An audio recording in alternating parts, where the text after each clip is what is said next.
बुढ़ापा, एक इमोशनल कहानी। हर रोज की तरह दिनेश लाल जी अपने शाम के सैर सपाटे से लौट आए थे। वह अपने जूते उतार ही रहे थे कि बहू ने पूछा, बाबूजी आज हम पार्टी में जा रहे हैं, हम वहीं से खा कर आएंगे, आज रात के खाने में क्या खाएंगे बताइए। दिनेश लाल जी सोचने लगे, आज रविवार तो नहीं है और ना ही किसी की शादी है, जरूर किसी पार्टी में जा रहे होंगे। छोड़ो, मुझे क्या करना है इस उम्र में। अपने विचारों पर काबू करते हुए दिनेश लाल जी बोले, ऐसा करो बेटा, मेरे लिए 2 रोटियां बना दो, दूध के साथ रोटियां ही खाऊंगा। बहुत तुरंत बोल उठी, बाबूजी सुबह ही जो बनाई थी उनमें से 2 रोटियां अभी भी बची हुई है, अगर आप। बहू ने अपना वाक्य अधूरा ही रहने दिया, लेकिन दिनेश लाल जी अच्छी तरह समझ गए कि वह क्या कहना चाहती थी। सुबह की रोटियां खाई तो गैस हो जाएगा। सुबह भी बहू ने मसाले वाली सब्जी ही बनाई थी, जिसके चलते अभी तक खट्टी डकारे आ रहे हैं, और इस उम्र में पेट को संभालना मतलब किसी बिगड़े हुए बच्चे को संभालने से भी ज्यादा कठिन काम। बाबूजी बहू से बोले, नहीं बेटा, इस उम्र में सुबह की रोटी या नहीं खा सकता। तुम्हें थोड़ी तकलीफ होगी, लेकिन मेरे लिए 2 ताजी रोटी बना दो। बहू को बहुत गुस्सा आया। वो गुस्से में ही बड़बड़ाते हुए उठी, अब 2 रोटियां बनाओ या 10, काम तो उतना ही बढ़ेगा। आटा गुड़ाओ, रोटियां बनाओ, किचन और बर्तन साफ करो। इन्हें क्या है, इन्हें सिर्फ ऑर्डर देना है, काम तो मुझे करना पड़ता है ना। बस दिन रात इनकी ही सेवा करते रहो। बहू के बोल दिनेश लाल के गानों पर पड़ रहे थे। हे भगवान, सिर्फ 2 रोटियां बनाने में इतनी तकलीफ। मैंने कोई 5 पकवान तो मांगे नहीं थे। उन्हें बहुत गुस्सा आ गया, लेकिन गुस्सा वहाँ किया जाता है जहाँ कोई सुनने वाला हो। उन्होंने अपना गुस्सा निगल लिया। अब तो उन्हें जितनी जल्दी गुस्सा आता था, उससे जल्दी चला भी जाता था। दिनेश लाल जी को अपनी पत्नी की बहुत याद आई। निर्मला के जीते जी उन पर कभी बासी रोटी खाने की नौबत नहीं आई थी, उल्टा खाने में 10 चीजें और मिल जाती थी। खाने के साथ मीठा, पापड़, अचार, दही, छाछ, सलाद और पता नहीं क्या क्या। दिनेश जी को बहुत बुरा लग रहा था। रहने दो बहू, मैं सुबह की रोटी ही खा लूंगा। फिजूल में तुम्हें तकलीफ होगी, और वैसे भी तुम्हारे हाथों की रोटी बहुत मुलायम होती है, मुझे चलेगा। मेरी वजह से तुम लोगों को देर नहीं होनी चाहिए। बहू को तो सोने से पीला मिल गया। वह अपने आवाज मीठी करते हुए बोली, बाबूजी आप चाय लेंगे क्या?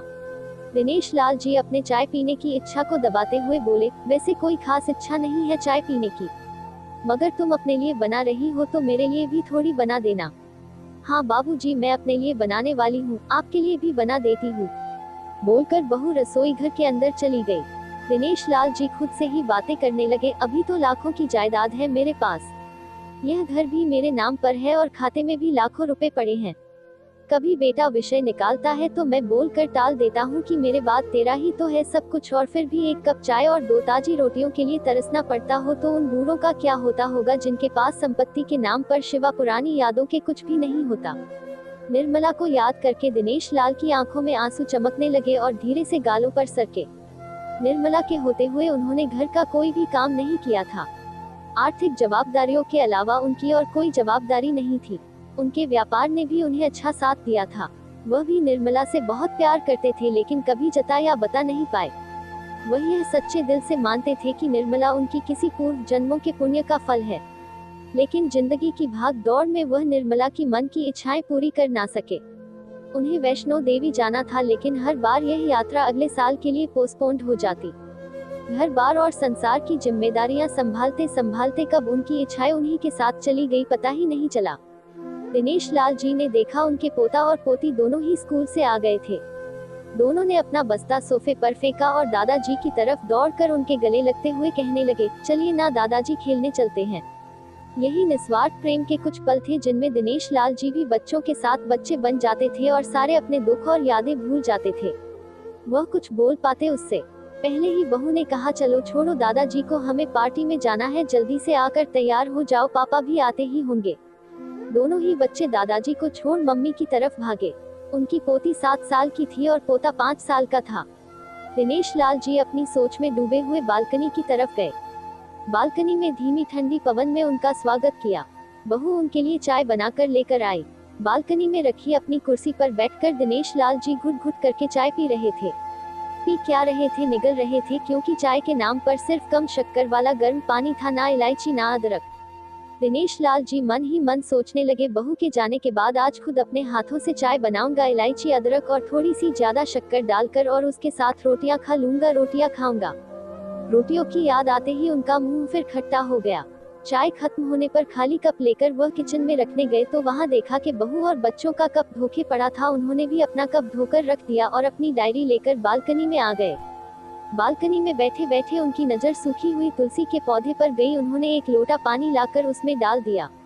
कुछ मिनटों बाद ध्यान से देखने पर उन्हें पता चला कि सूखे हुए तुलसी के पौधे में नई कुपले जैसे मुस्का रही हो। टुडे याद आया कि निर्मला हर सुबह तुलसी को पानी और शाम को दिया दिखा दी थी।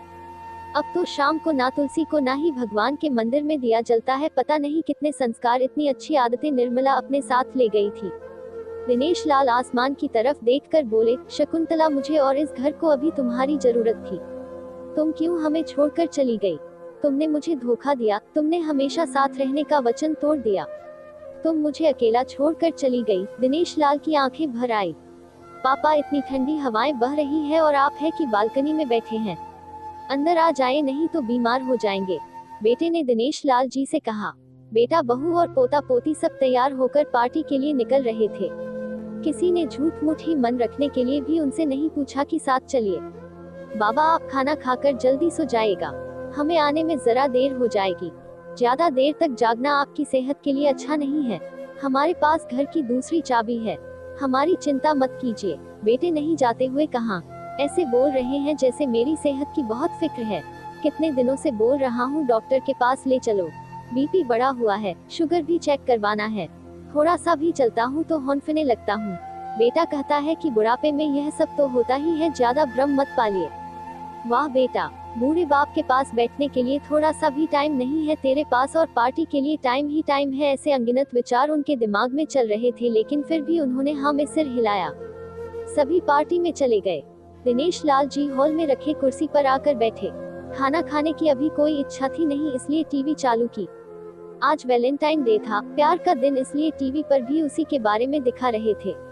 दिनेश लाल जी की नजर पास में रखे अपनी पत्नी की फ्रेम पर गई, जिसने लाल कलर की साड़ी पहन रखी थी। प्यार तो उन्होंने भी खूब किया था, निर्मला जी से पूरी जिंदगी किया था, जी जान से किया था, लेकिन कभी बोल नहीं पाए।